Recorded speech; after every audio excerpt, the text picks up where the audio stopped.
¿Cómo están? Bienvenidos a Última Mirada. Vamos a conversar hoy día con la senadora Beatriz Sánchez del Frente Amplio. Tengo que decir, porque yo en eso hago los disclosures siempre, ella trabajó conmigo, trabajamos juntos durante muchísimo tiempo y la quiero mucho. Pero la entrevista es la entrevista que creo que necesita conocer el país de la boca de la misma ex candidata presidencial Beatriz Sánchez. ¿Cómo estás, Bea? Muy bien, Fernando. ¿Tú cómo estás? Yo estoy bien. Se te ve muy bien, se te ve muy bien. Beatriz, una pregunta así para empezar. ¿Te has arrepentido alguna vez de haber entrado a la política? Suavecita la pregunta, ¿no? Sí. A ver, yo diría que sí, muchas veces. Muchas veces. ¿Cuándo, por ejemplo, tú sentiste que, oye, ¿por qué hice esto? Pucha, no sé si son momentos. Yo creo que uno pasa como por estados, ¿no? Yo creo que hay momentos que son especialmente duros, yo creo, en política. Y lo voy a plantear así. Yo soy periodista de profesión y una nunca deja de ser periodista, ¿no? Yo todavía me presento muchas veces como periodista, soy política, nunca lo he renegado, a mí me gusta hacer política, pero también soy periodista y creo que he hecho mucho de menos también la profesión. Y creo que para mí siempre ha sido una pérdida dejar de ser periodista. Entonces, eso siempre ha batallado y creo que muchas veces en esos momentos como que resiento la política, porque me quitó la profesión, ¿no? Creo que ha habido momentos duros en la campaña presidencial, evidentemente. Sin duda. Muy dura. Momentos después de la campaña presidencial. También viendo de lejos, porque me tocó estar fuera del país, la presidencia del presidente Gabriel Boric, nuestro presidente como Frente Amplio, digamos, fue un presidente que desbordó el Frente Amplio claramente, pero era nuestro presidente también, ¿no? Y ver un gobierno duro como le tocó. Y creo que para mí, personalmente, creo que la derrota de la Convención Constitucional en la que me tocó ser convencional fue quizás el momento personal político más duro. ¿Y eso por qué? ¿Porque tú sentiste que ahí se mandaba una señal? La gente de alguna manera no estuvo de acuerdo con algo que parecía muy lógico meses antes, pero la respuesta 2 veces además Sí. fue muy dura. Sí, yo creo que lo veo más en códigos personales. Yo creo que entré a la política con la ilusión de cambiar la Constitución, ¿no? Yo creo que ese era mi fin último. Ajá. O sea, como creo que este país va a cerrar un ciclo grande en política cambiando una Constitución, como las bases fundantes de una Constitución que de alguna manera definió la dictadura en un sistema que hoy día vivimos, que es social, político, cultural, económico también, ¿no? Sí. Entonces creo que nosotros vivimos un momento en que se iba a generar una etapa como esa. Creo que, no sé cuántas personas pueden experimentar en carne propia que para lo que entraron a la política lo estaban viviendo. Yo estaba muy ilusionada con un proceso que además hoy día todo el mundo lo ve como algo terrible, pero yo sigo pensando que era un proceso muy luminoso. La forma, ojo, la forma, ¿no? Eso que la gente votara por gente muy común y corriente, ni siquiera todos de partidos políticos, creo que esa mezcla que fue muy compleja, pero creo que tenía una virtuosidad de fondo que a mí me gusta la participación, yo tengo todo un rollo con eso en política, y creo que todo lo que pasó con ese proceso, que no resultó, que fue bien fatal al final, me trajo una amargura muy grande que creo que nunca me voy a recuperar del todo. Oye, dime una cosa, Bea. En el Frente Amplio existe discusión, conversación respecto de, ¿por qué uno puede entender de que el adversario te trate de qué sé yo, inexperto, eres un cabro chico, en fin, pero que después de alguna manera el país te lo diga en la forma de las formas en que se votó, hace la obligación de explicar qué hicimos bien, qué hicimos mal, por qué eventualmente podemos tener una etiqueta de cabro inexperto. ¿Cómo lo ves tú? ¿Tú te refieres al gobierno del Sí, presidente? al gobierno del presidente Boric. A ver, yo creo que se dan mezclas de cosas. Yo creo que los gobiernos se llevan, se instalan ciertos supuestos también. Yo creo que el Frente Amplio siempre va a venir con una cierta etiqueta que se puso desde un principio, por venir, yo creo, o porque su inspiración viene de la movilización estudiantil del 2011, ¿no? Sí. Y de ahí fue creciendo y se convirtió después como en un movimiento y después finalmente en un partido político. Estoy haciendo una cosa muy bien grueso, ¿no? Pero ese es como el imaginario que tiene. Y llegó muy rápido a la presidencia. O sea, el Frente Amplio se crea casi con la candidatura del 2017 y 4 años después estaba en el gobierno con el presidente Gabriel Boric. El presidente además más joven que ha tenido la historia de este país, Sí. ¿no? Entonces el relato de ponerle el mote de un gobierno joven y como sin experiencia estaba como casi muy atendido para quienes estaban en oposición a ese gobierno. Creo que todos los gobiernos nuevos o gobiernos de partidos que nunca han gobernado van a tener algo de la inexperiencia o de lo nuevo, ¿no? Y creo que se centró mucho la discusión en en ese aspecto. Y si, perdona, para aprovechar eso, y si que tú tuvieras que explicarle hoy a un público sobre, a ver, ¿qué cosas crees tú que, si es que se diera de nuevo una posibilidad presidencial, qué cosas en términos comunicacionales transmitirías tú de distinto a lo que fue la vez anterior? Oye, es una buena pregunta. Yo creo que, a ver, mirando hacia atrás, yo creo que habría aprovechado la capacidad comunicacional del presidente desde el primer momento. O sea, creo que en un primer momento, yo creo que el presidente tenía una, a ver, cuando era presidente, porque todavía está, pero bueno, cuando era presidente tenía una capacidad comunicacional y como de conexión con la ciudadanía muy grande y creo que al principio no se aprovechó tanto, yo creo que la habría aprovechado más. Creo además que habría a lo mejor, no sé, comunicacionalmente le habría dado vuelta a esa capacidad como que tiene, no sé, el ser primeros o el ser nuevos en algo más virtuoso y no como comerse el que son inexpertos, no saben y todo lo demás, porque creo que tiene de las dos cosas, ¿no? Tiene efectivamente un tema de que tú puedes tener Poca experiencia, sí. menos experiencia, porque por primera vez obviamente tienes que asumirlo, ¿no? Pero también tiene algo virtuoso de hacer las cosas de maneras quizás un poquito distintas, ¿no? Lo que siempre se ha tomado viniendo del Frente Amplio como que queríamos hacer, o sea, como que la hacíamos mejor, yo creo que eso es un poco una caricatura.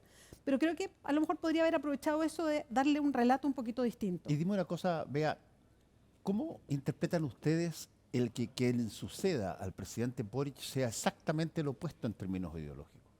Como que la gente hubiese dicho, ahí ya probamos con esto, probemos con su opositor. Sí. A mí me pasa que creo que venimos haciendo eso desde hace harto tiempo, ¿no? Creo que... 2 veces con Piñera y la Y la presidenta presidenta Bachelet. Bachelet. Claro. O sea, venimos con un comportamiento pendular desde hace bastante tiempo. Como nos vamos de un lado, nos vamos para otro. Creo que las mismas experiencias constitucionales o constituyentes pasó un poquito lo mismo, ¿no? Pasamos de una constituyente que era muy cargada hacia un lado, ¿no? Totalmente destituyente, decían algunos, así como cambiemos todo, a otra que era como cambiemos todo, pero para el otro lado, ¿no?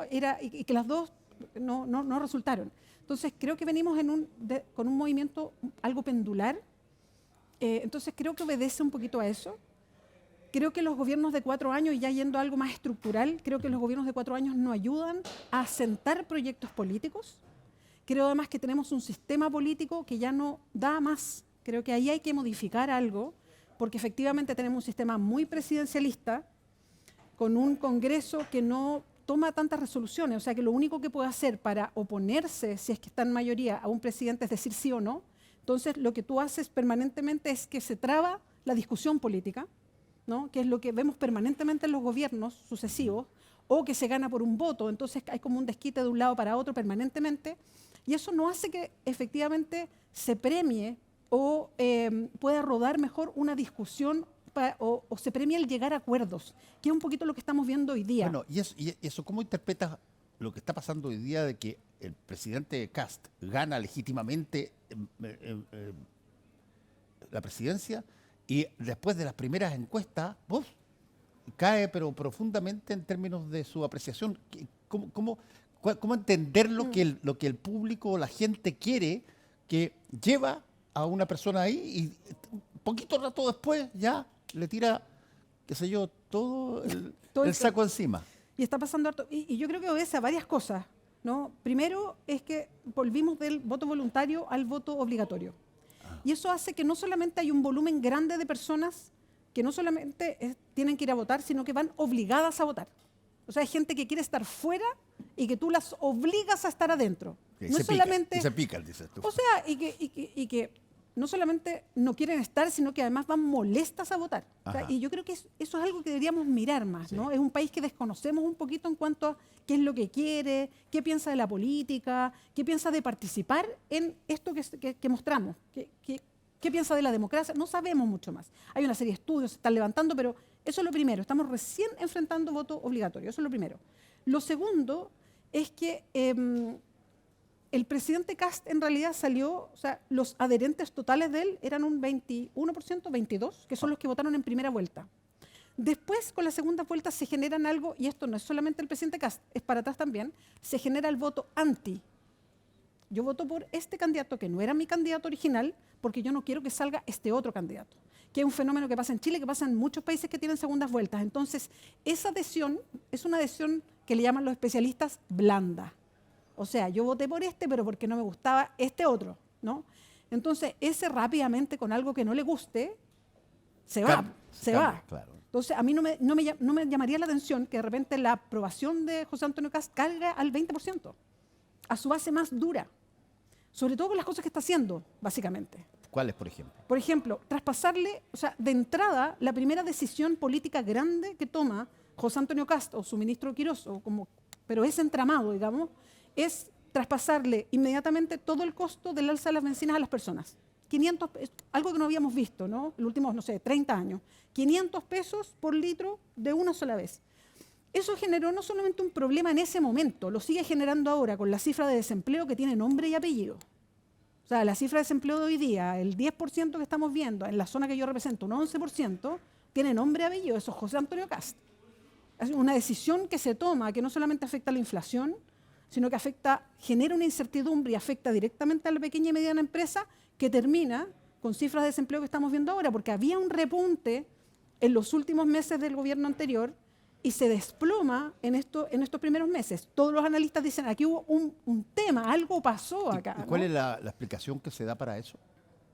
Bueno, que afecta, por ejemplo, el tema de los combustibles, el bencinazo, como queramos llamarle, afecta principalmente a la pequeña y mediana.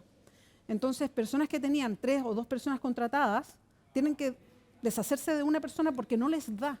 No les da con el alza del precio de los combustibles, que Chile es un país muy sensible a eso. Y además las familias se empobrecen. O sea, ahí hay un efecto que todavía perdura y se nota en la inflación, se nota en que hoy día pasó a ser en primer lugar la primera preocupación de los chilenos el tema de cómo llegan a fin de mes. Pero dime una cosa, Bea, ¿tú consideras que el combustible y el precio del combustible es tan tremendamente, llamémoslo así, es una señal tan clara de la situación económica de las personas como para que tú digas que esa sola medida que va por la caída por el aumento del precio del combustible ha generado un vuelco absoluto tanto en términos de desempleo como en términos de el apoyo al gobierno en la encuesta? O sea, hay una asociación de cosas. Yo diría que en el término de empleo las cifras venían altas desde antes, pero venía un pequeño repunte y ahora ese repunte se desplomó. No es que estábamos en 5 y subió a 10, no. Estábamos en un desempleo, siempre hemos estado en un desempleo alto desde hace tiempo, pero venía con un pequeño repunte el empleo y eso se ha ido desplomando. Y lo que han dicho varios especialistas es que hay una conexión entre las decisiones de los primeros meses del gobierno de Kast con esta cifra de desempleo que repuntó en estos primeros meses. La única decisión fuerte o el cambio económico grande para las familias o para el bolsillo de los que pueden asumir menos este shock de precios fue el alza de los combustibles. Eso es lo primero. Lo segundo es que el desplome ahora de la apreciación de Kast, yo creo que tiene varias derivadas. Una, y eso a mí me toca, uno lo puede ver en la encuesta, tú sabes que yo siempre me distancio un poquito de lo que dicen las encuestas, pero tú lo puedes ver en la conversación cotidiana. El presidente Kast llega al gobierno con un discurso súper claro, en 2 ejes. El primero, seguridad, sí, muy claro. El segundo, migración, yo diría que muy claro, ¿no? Y cuando él llega al gobierno, creo que hay cuestiones que no empiezan a pasar, ¿no? O sea, se nota que en seguridad, y la gente no es tonta, no tenía una planificación. O sea, la ministra de Seguridad es una ministra de última hora, que la verdad es que la tiene que sacar muy luego porque no da el ancho la ministra, no tiene un plan, o sea, es tan así que cuando le preguntan por el plan, ella dice, yo no sabía que tenía que tener un plan, ¿no? O sea, lo dice, ¿no? Y en el caso de migración, lo único que hay es, termina convertido en un meme, que es la zanja en el norte, ¿no? Y a mí me toca estar en el Senado, entonces uno sabe lo que le llega para votar, para planificar, van los ministros a rendir cuentas, en fin, y de seguridad y de migración no hay nada. Lo que sí instala el presidente, y con mucho énfasis y con mucho despliegue de sus ministros, es una reforma tributaria gigante que viene a cambiarle la cara a Chile. Entonces, mientras tú tienes a la gente preocupada de llegar a fin de mes, tú planificas o propones una propuesta de reforma tributaria que además beneficia al 1% de las empresas más ricas.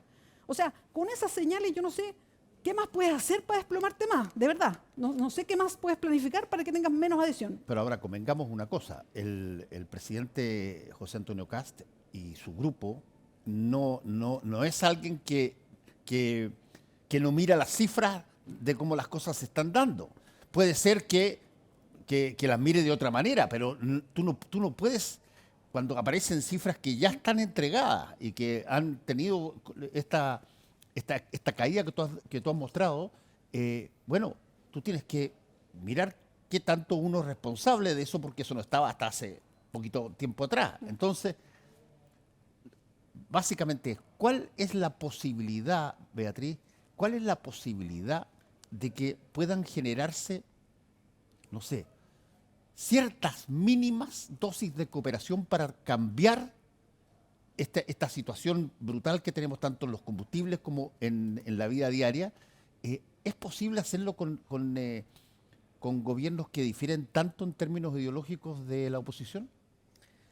Es que yo creo que ahí tocas tú el tema como central de este asunto, porque efectivamente creo que antes habíamos visto gobiernos que efectivamente siempre estaban mirando los estudios, las encuestas, la conversación con las personas, ¿no? Con la gente, de distintas maneras. Tenían mesas de trabajo, encuestas propias, lo que sea, ¿no? Pero tenían un pulso de lo que pasaba afuera también para ir moderando, midiendo qué es lo que tú despliegas como política pública, a qué le pones énfasis o qué pones primero en la fila, ¿no? Lo que yo creo que vemos hoy día por primera vez con un gobierno que se llama de ultraderecha, de la derecha nueva, o como queramos llamarle al tipo de gobierno de José Antonio Kast, de los republicanos, es un gobierno que creo que lo que viene es a instalar ideológicamente una forma, ideológicamente sus condiciones. Y yo lo veo muy claramente, por ejemplo, en la manera que tiene el ministro Quirós de relacionarse con nosotros como oposición. Y lo digo por el Senado, por lo que a mí me ha tocado ver. Yo lo que veo acá no es un gobierno que venga a dialogar directamente con la oposición, porque hoy día por lo menos en el Senado tienen un voto más, ¿no?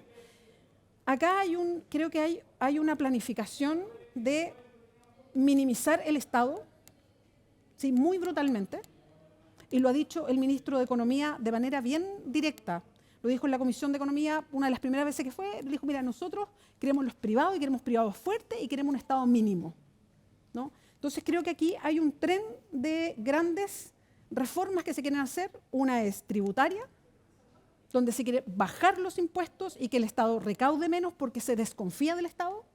Se quiere hacer una reforma laboral que ya se empezó a anunciar a propósito de una mesa técnica que quiere poner una serie de cambios en el trabajo, que son cambios donde se quitan derechos y se entrega manga ancha al empleador. Lo voy a decir así, bien en bruto, porque así lo veo además. Entonces creo que aquí hay un camino muy ideológico de una ultraderecha que quiere dejar sentadas sus bases en Chile. Eso es lo que vino a hacer José Antonio Kast. No le importan las encuestas, no está mirando qué es lo que dice la gente. Aquí viene con una línea clara de un trabajo político ideológico para instalar. Pero que eso no redunde en la posibilidad de que sus leyes sean aprobadas o sus promesas sean aprobadas. Cualquier persona dice, oye, voy a terminar teniendo que reconocer que todo lo que dije no resultó. Porque tú decías, oye, no le importa mucho lo que le contesta a la gente, sí, pero la gente finalmente saca a los parlamentarios electos y eso pasa cada cierto tiempo y por lo tanto, si es que no hay, si tú quieres, una visión práctica de que se están haciendo las cosas que se prometieron, ¿cómo funciona entonces? Bueno, yo por eso veo que hoy día el oficialismo tiene algunos, voy a decirlo así en chileno, atados adentro, ¿no? Por eso yo veo que hoy día, por ejemplo, Renovación Nacional no está tan cómoda con republicanos. Por eso yo he visto al presidente Kast llamando ya 2 veces al oficialismo, a su oficina, él directamente, para tratar de ordenar esas filas. O sea, por eso la cosa está empezando a tensionarse en el oficialismo. Porque creo que justamente esta mirada ideológica tan dura, que es la que vemos, ¿no?, como una especie de tren de lo que se quiere hacer en Chile, no es del agrado de todo el oficialismo. Creo que Chile Vamos no está tan cómodo con lo que está pasando con republicanos, y yo diría republicanos y libertarios. Por eso es que una vez escucha ciertas declaraciones de republicanos que dicen, miren, nosotros estamos más cómodos con libertarios, no tan cómodos con Chile Vamos. O sea, acá me parece bien interesante lo que está pasando en Chile a propósito de ideológicamente lo que pasa podemos hablar de la oposición cuando tú quieras, pero lo que hoy día está pasando con el oficialismo, donde se están mostrando un poco las caras de qué es lo que vemos del debate de fondo, es bien interesante. Y creo que se están diciendo las cosas un poquito más de frente, ¿no? Bueno, y ya que tú misma pusiste ahí la coma, el entrecoma, ¿y qué pasa con lo que es la actual oposición? La actual oposición también está, de alguna manera, con una serie de qué sé yo, enrejado, diferente en términos ideológicos. Tú ves partidos que hace 30 años atrás eran, pero soberanos, cualquiera, que la democracia cristiana, tiene hoy día una cantidad mínima de representantes, otros han crecido, pero a ver, ¿qué tipo de oposición crees tú que se puede hacer contra un gobierno que salió con mucha votación, pero cuando dentro de la oposición hay miradas, por ejemplo, contra el Frente Amplio muy fuerte? Mira, en la oposición hay partidos bien distintos, pero en cuestiones grandes, como la mega reforma, que es como lo que nos tiene a todos hoy día como Sí. muy ocupados, a propósito de que se están votando las indicaciones, está hoy día en el Senado el proyecto, y lo más probable es que a fines de julio ya el proyecto se termine de votar. Toda la oposición está junta. O sea, respecto a lo que está pasando en Chile, se ha logrado, y no ha sido fácil, no ha sido súper fácil, porque venimos de un momento de una derrota. Las derrotas provocan lecturas internas. Nosotros como Frente Amplio lo hicimos a través de un congreso, entonces, que terminó, y se están viendo todas las últimas, el último documento de cierre, digamos. Tuvimos un congreso durante 2 meses. Creo que hubo un ajuste necesario de la oposición que a mí me parece que está bien, las lecturas propias después de una derrota, pero frente a la propuesta de esta mega reforma tributaria, la oposición se reunió. Y la oposición está bastante, yo diría, compacta en ese sentido. Evidentemente hay énfasis distintos, pero Sí. por ejemplo, en medio ambiente se presentaron 22 indicaciones y las presentó con firma toda la oposición.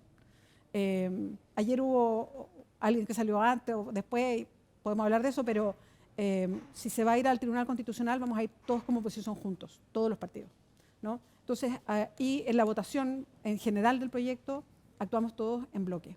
Oye, Entonces, última eso yo cosa. creo que muestra también la posición cómo está frente a lo que propone el gobierno. Ok, última pregunta, y me queda poco tiempo, que es, ¿otra vez ha vuelto esta idea de las acusaciones constitucionales por cíclicas? ¿A quién le toca, qué sé yo, la oposición de turno, ¡paf!, te tira una acusación constitucional? ¿Ustedes han pensado ya acusaciones constitucionales?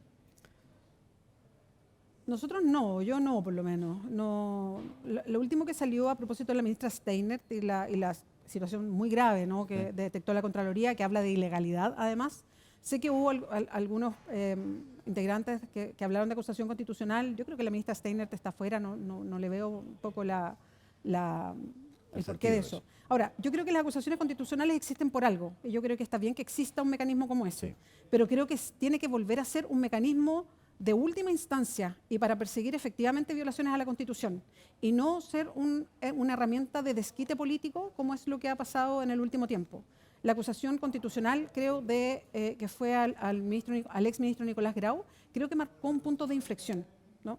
Dentro del propio oficialismo. Y creo que mostró un agotamiento de una forma de hacer política. Y yo espero que se quede en eso. Y que pasemos esa valla y que volvemos a que la acusación constitucional sea la última medida que se tome frente a efectivamente gente que actúa contra la Constitución. Beatriz Sánchez, te quiero agradecer por haber venido y muchas gracias. Bueno, vamos a ver cómo estas cosas decantan, porque cuando hay cambios de gobierno y hay cambios además ideológicos del gobierno, en un mundo crispado Sí. como estamos hoy día, creo que es interesante estar, sobre todo, muy atento. Muchas gracias. Igual, un abrazo, Fernando. Gracias. A todos ustedes, gracias por su sintonía. Nos encontramos mañana.